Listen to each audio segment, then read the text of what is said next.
성도 여러분, 밤새 안녕히 주무셨습니까? 12월이 또 이렇게 지나가고 있습니다. 한 해가 또 이렇게 저무네요. 참 지긋지긋한 코로나가 빨리 끝나서 새해에는 저 코로나 고난에서 좀 모든 성도님들이 또 모든 민족이 벗어났으면 참 좋겠습니다. 함께 찬양드리며 하나님 예배자로 나가겠습니다. 214장 예전사전 349장입니다. 나 주의 도움 받고자 214장 찬양드리겠습니다.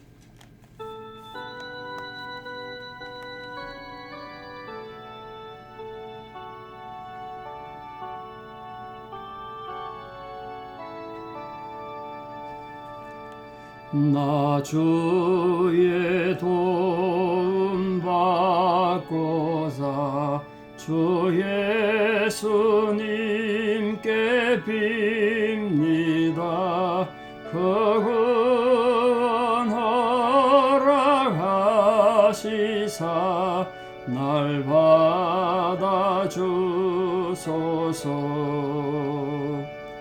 내 모습 이대로 주 받아주소서. 날 위해 돌아가신 주 날 받아주소서. 큰 죄에 빠져 영죽을 날 위해 피 흘렸으니 주 형상대로 빚으사 날 받아주소서. 내 모습 이대로 주 받아주소서. 날 위해 돌아가신 주 날 받아주소서. 내 힘과 결심 약하여 널 깨어지기 쉬우니 주 이름으로 구원해 날 받아주소서. 내 모습 이대로 주 받아주소서. 날 위해 돌아가신 주 날 받아주소서. 내 주님 서신 발 앞에 나 꿇어 엎드렸으니 그 크신 역사 이루게 날 받아주소서. 내 모습 이대로 주 받아주소서. 날 위해 돌아가신 주 날 받아주소서.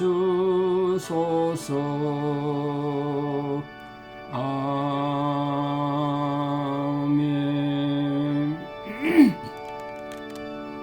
함께 신앙 고백 드리겠습니다. 나는 전능하신 아버지 하나님 천지의 창조주를 믿습니다. 나는 그의 유일하신 아들 우리 주 예수 그리스도를 믿습니다. 그는 성령으로 잉태되어 동정녀 마리아에게서 나시고 본디오 빌라도에게 고난을 받아 십자가에 못 박혀 죽으시고 장사된 지 사흘 만에 죽은 자 가운데서 다시 살아나셨으며 하늘에 오르시어 전능하신 아버지 하나님 우편에 앉아 계시다가 거기로부터 살아있는 자와 죽은 자를 심판하러 오십니다. 나는 성령을 믿으며 거룩한 공교회와 성도의 교제와 죄를 용서받는 것과 몸의 부활과 영생을 믿습니다. 아멘. 2022년 12월 6일 화요일 새벽입니다. 하나님 주신 말씀 사사기 21장 1절에서 12절입니다. 사사기 21장 1절에서 12절. 드디어 사사기 마지막 장이 됐네. 사사기 21장 1절에서 12절 봉독에 올리겠습니다. 이스라엘 사람들이 미스바에서 맹세하여 이르기를 우리 중에 누구든지 딸을 베냐민 사람에게 아내로 주지 아니하리라 하였더라. 백성이 베델에 이르러 거기서 저녁까지 하나님 앞에 앉아서 큰 소리로 울며 이르되 이스라엘의 하나님 여호와여 어찌하여 이스라엘에 이런 일이 생겨서 오늘 이스라엘 중에 한 지파가 없어지게 하시나이까 하더니 이튿날에 백성이 일찍 일어나 거기에 한 제단을 쌓고 번제와 화목제를 드렸더라. 이스라엘 자손이 이르되 이스라엘 온 지파 중에 총회와 함께하여 여호와 앞에 올라오지 아니한 자가 누구냐 하니 이는 그들이 크게 맹세하기를 미스바에 와서 여호와 앞에 이르지 아니하는 자는 반드시 죽일 것이라 하였습니다. 이스라엘 자손이 그들의 형제 베냐민을 위하여 뉘우쳐 이르되 오늘 이스라엘 중에 한 지파가 끊어졌도다. 그 남은 자들에게 우리가 어떻게 하면 아내를 얻게 하리요? 우리가 전에 여호와로 맹세하여 우리의 딸을 그들의 아내로 주지 아니하리라 하였도다. 또 이르되 이스라엘 지파 중 미스바에 올라와서 여호와께 이르지 아니한 자가 누구냐 하고 본즉 야베스 길랏에서는 한 사람도 진영에 이르러 총회에 참여하지 아니하였으니 백성을 계수할 때에 야베스 길랏 주민이 하나도 거기 없음을 보았습니다. 회중이 큰 용사 12,000명을 거리로 보내며 그들에게 명령하여 이르되 가서 야베스 길랏 주민과 부녀와 어린아이를 칼날로 치라. 너희가 행할 일은 모든 남자 및 남자와 잔 여자를 진멸하여 바칠 것이니라 하였더라. 그들이 야베스 길랏 주민 중에서 젊은 처녀 400명을 얻었으니 이는 아직 남자와 동침한 일이 없어 남자를 알지 못하는 자라. 그들을 실로 진영으로 데려오니 이곳은 가나안 땅이었더라. 아멘. 사람 살다 보면 화가 날 때가 얼마나 많습니까? 분노 없는 사람 어디 있겠어요? 흔히 말해 성질 없는 사람 없죠. 근데 신앙인에게 있어서 분노는 정말 조심해야 될 건데 신앙이 뿐만 아니라 우리가 세상 살면서 화가 났을 때 분노가 치밀었을 때는 어떤 선택을 하시면 안 돼요. 분노해서 말을 하든 분노해서 행동하면 또 어떤 선택을 하면 그건 반드시 후회를 가져옵니다. 후회. 내가 그때 왜 그랬을까? 조금만 참을 걸. 이런 생각 참 많이 들죠. 조금 참지 못해서 수많은 살인이 저질러졌고요. 조금 참지 못해서 그 자존심 때문에 수많은 전쟁이 있었고 수많은 가정들이 깨지고 많은 사회가 무너졌으며 심지어 많은 나라도 역사 속에 망해서 사라졌습니다. 오늘 본문이 그런 교훈을 줍니다. 어떻게 동족 상전에 비극이 일어났는데 하다 보니까 그냥 한 지파로 완전히 몰살시키는 이런 상황이 된 거예요. 이 자신들의 흥분된 감정을 정리가 안 된 거죠. 하나님이 물론 베냐민 지파가 잘못해서 전쟁을 하라고 하긴 했습니다만 한 지파로 완전히 진멸하는 역사에 사라지게 만드는 그걸 원하시겠습니까? 어쨌든 하나님이 세운 이스라엘 한 지파인데 한 지파가 완전히 역사에서 끊어질 그런 위기를 초래한 거예요. 우리가 아무리 정의감이 있다고 해도 일을 처리할 때 감정과 좀 흥분을 억제하고 이성적으로 좀 특히 우리 신앙인은 믿음으로 예수님의 시각으로 그렇게 좀 침착하게 나가야 후환이 없습니다. 후환이 실수를 덜 하는 거죠. 오늘 본 사건도 어제 지난번 말씀드린 것처럼 비록 이 사사기 초기에 일어난 사건이지만 이 사사기가 연대기로 기록되지 않았기 때문에 그 의미상으로 이 사사기 맨 끝에 기록을 했습니다. 사사기가 이런 혼란 가운데 어려움이 있었다. 그걸 지금 보여주기 위한 것이 아닌가 생각합니다. 그걸 염두에 두시고 사사기를 좀 읽으시면 좋겠습니다. 사사기는 내용이 우리가 읽기에 좀 부담되는 내용이 사실 많죠. 특히 뒷부분에 갈수록 삼선 이후부터는 굉장히 좀 힘들고 어려운 부분이 많습니다. 그래도 그게 성경이니까 인내하고 그걸 또 극복해내야 되지 않겠습니까? 자, 오늘 첫 번째 봐야 될 것이 이스라엘 사람들이 베델에 모여서 대성통곡을 합니다. 이유가 뭐죠? 베냐민 자손을 진멸하고 나서 또 베냐민을 징벌한다고 했는데 하고 나니까 자신들이 너무 심했다는 거예요. 우리 이 정도 할 일은 아닌데 어떻게 하다 보니까 이렇게 됐지? 이렇게 된 겁니다. 베냐민을 또 징계하기 전에는 그들에게 이스라엘 자손의 딸을 주지 않겠다. 누구도 거기에 보이지 않게 줘서 결혼하지 못하도록 하겠다. 아내를 갖지 못하게 하겠다. 그게 그 당시에는 뭐 정당히 보인지 모르겠습니다만 전쟁 끝나고 징계를 다 끝내고 정신 차리고 보니까 그 맹세가 또 너무 과격했다는 걸 알게 된 거예요. 그럼 베냐민 지파 이제 한 600명 살아남았는데 폐잔병, 여자도 남자 다 죽었고 애도 다 죽었고, 그럼 그 베냐민 지파는 결혼을 못하면 이제 영원히 이 지상에 사라지잖아요. 그 맹세대로 하면. 근데 구약 성경에서는 맹세를 굉장히 중요하게 생각하고 불리한 맹세도 지키잖아요. 오죽했으면 입다 같은 거 자기 무남동의 외딸을 하나 앞에 바치겠다 약속했던 그 맹세를 지켰겠어요. 그만큼 중요했어요. 이 정신 차리고 보니까 우리가 너무 심한 약속을 했네. 좀 징벌하고 나무래가지고 잘못했다 그러면 용서해주고 그걸 손잡고 또 같은 지파 하나 앞에 같은 나라 좀 살아가야 될 상황인데 이건 분명히 하나님 원하시는 바가 아니죠. 인간들이 분노에 차서 하나님의 뜻보다도 인간의 정의를 너무 앞세운 거예요.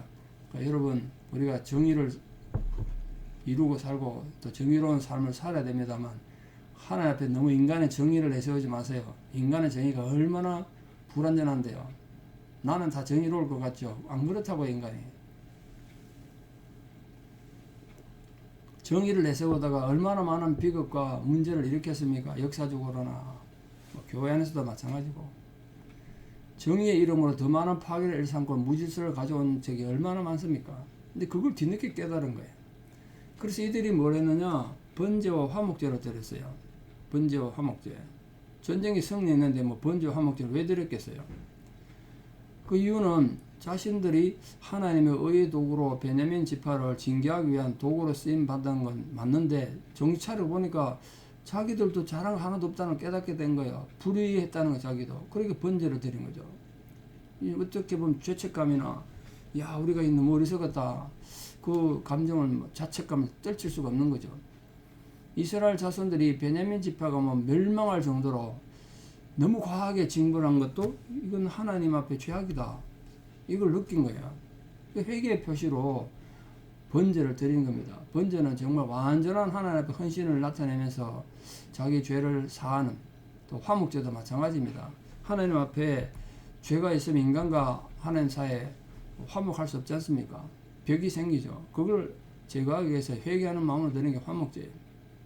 그러니까 하나님 뜻에 의해서 쓰임받는 자들은 큰 일이든 작은 일이든 조심하고 좌로도 우로도 치우치 않아야 된다.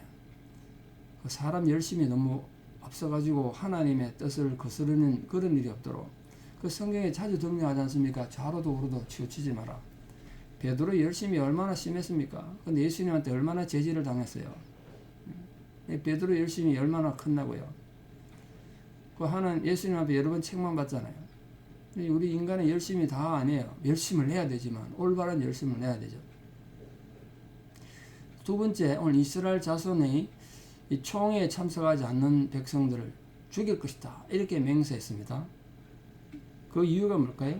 5절에 또 그런 맹세했지. 앞에서 맹세한 걸 다시 지금 되풀이하는 건데요.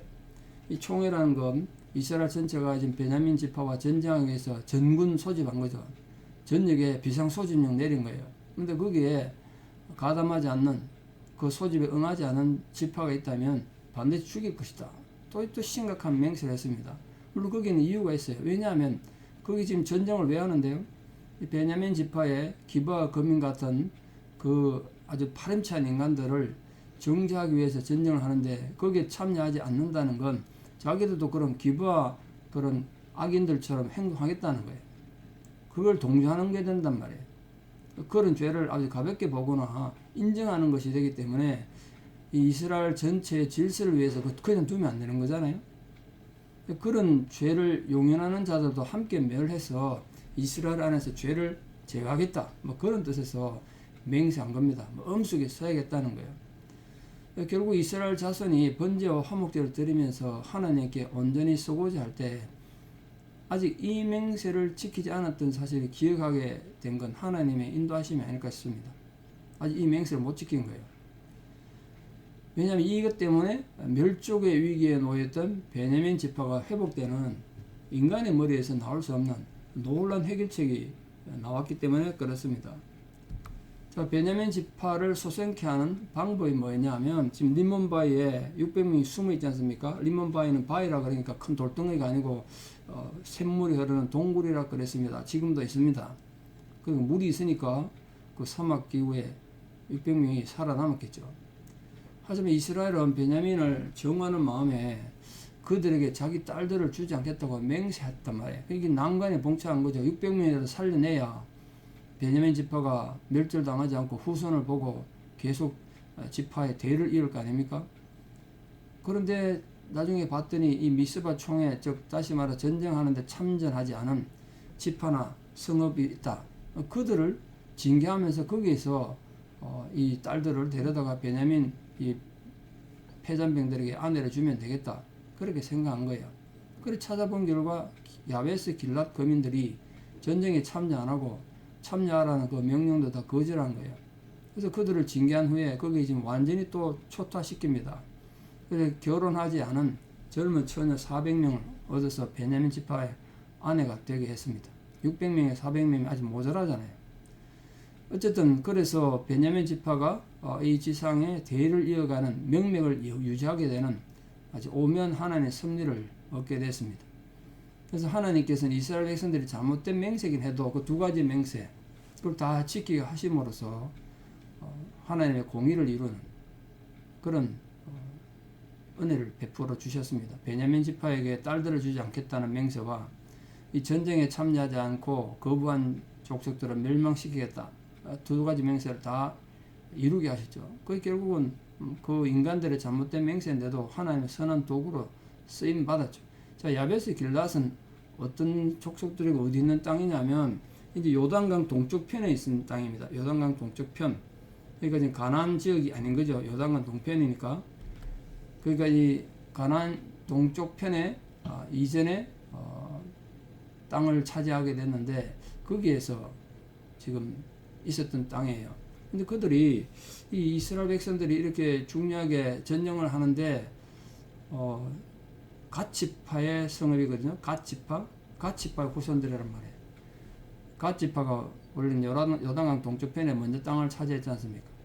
근데 그들은 이스라엘 총회 전체에 전쟁에 참여하지도 않고 소극적으로 있다고 멸망을 당한 겁니다. 근데 그게 이제 남자뿐만 아니라 남자와 잔 여자, 그러니까 결혼한 여자를 말합니다. 고대 시대에 이스라엘에 남자와 잔 여자는 결혼한 여자뿐이에요. 그러니까 그 결혼한 여자를 왜 죽였냐 하면 만약에 그 살려두면 남편의 복수를 하려고 또 온갖 생각하지 않겠습니까? 그럼 또 문제가 심각해지니까 후환을 없앤 거예요. 물론 고대 시대는 그 일반적으로 기혼녀를 남편과 함께 죽이는 습관이 보편화되어 있긴 했습니다만 그런 문제 때문에 기혼녀, 결혼한 여자들은 다 죽이고 결혼하지 않은 여자들 400명을 데려와서 베냐민 지파가 계속해서 대를 이어갈 수 있는 그런 하나님 은혜를 입었습니다. 오늘 말씀의 결론을 맺습니다. 중요한 건 아까 서론에 말씀드린 것처럼 살다 보면 짜증난 일도 많고 화날 일이 많죠. 여러분 화가 날 때 말을 입을 닫으셔야 되고요. 근데 우리가 화나면 더 입을 벌리잖아요. 더 소리치잖아요. 그러니까 실수가 많은 거예요. 화가 날 때 함부로 선택하시면 안 돼요. 함부로 맹세하시면 안 돼요. 그러면 비극을 불러오고 후회할 일이 자꾸 생깁니다. 그래서 인간관계가 자꾸 깨지고 내 스스로 비참해지는 거예요. 우리 사는 성도님들은 하나님의 지혜를 가진 백성들로 또 이렇게 새벽마다 말씀을 배우고 함께 말씀의 지도를 받는 성도들은 지혜롭게 화가 날 때 절제할 줄 알고 자기를 극복하고 인내할 수 있는 결국 자기 자신이 자기의 가장 큰 적 아니겠습니까? 화가 날 때 분노가 나를 조장하지 못하도록 하나님의 은혜를 잘 입어서 선한 삶을 살아가는 거룩한 성도들 다 되시기를 진심으로 축원합니다. 기도드리겠습니다. 참 좋으신 아버지 하나님의 은혜를 감사합니다. 우리 하루하루 살아가는 모든 삶의 여정이 아버지 하나님의 인도하심과 하나님의 선하심이 없으면 어떻게 우리가 가능하겠습니까? 주께서 부디 우리에게 은혜를 더해 주셔서 우리 삶에 분노가 나고 또 여러 가지 절망스럽고 화가 날 때라도 우리가 믿음으로 승리하는 저희들 되게 도와주시옵소서. 주께서 우리 모든 성도님들의 삶을 지키시고 인간관계를 지켜주셔서 우리가 실망하고 또 억울한 일 생겨서 우리 마음에 분노가 폭발할 때 우리 입술에 재갈을 물려주시고 어리석은 선택을 섣불리 하지 않도록 인내와 지혜를 허락하여 주시옵소서. 참음으로 우리 인내함으로 너희 구원을 이루라고 말씀하신 예수님의 가르침을 따라서 우리가 인내하고 또 참고 또 참음으로써 믿음으로 승리하는 우리 모든 성도들 되게 도와주시옵소서. 인간의 실수까지도 하나님의 선한 도구로 쓰시는 하나님 은혜로 말미암아 우리와 관계된 모든 것이 온전케 되어지고 합력하여 선을 이루는 은혜가 이 하루에도 충만하게 하여 주시옵소서. 이제는 우리 주 예수 그리스도의 은혜와 하나님 아버지의 만극하신 사랑과 성령님의 위로 교통 역사하심이 진실로 주를 사랑함으로 주의 거룩한 백성으로 모든 분노를 이기며 인내하며 위대한 믿음의 승리자 되기를 결단하는 사랑하는 성도님들의 신앙의 고백 위에 또 우리 사랑하는 모든 자녀들 삶 위에 이제부터 영원토록 함께 하시옵기를 간절히 축원하옵나이다. 아멘. 여러분 오늘 하루도 믿음으로 승리하시고 모두 건강하십시오. 내일 뵙겠습니다. 감사합니다.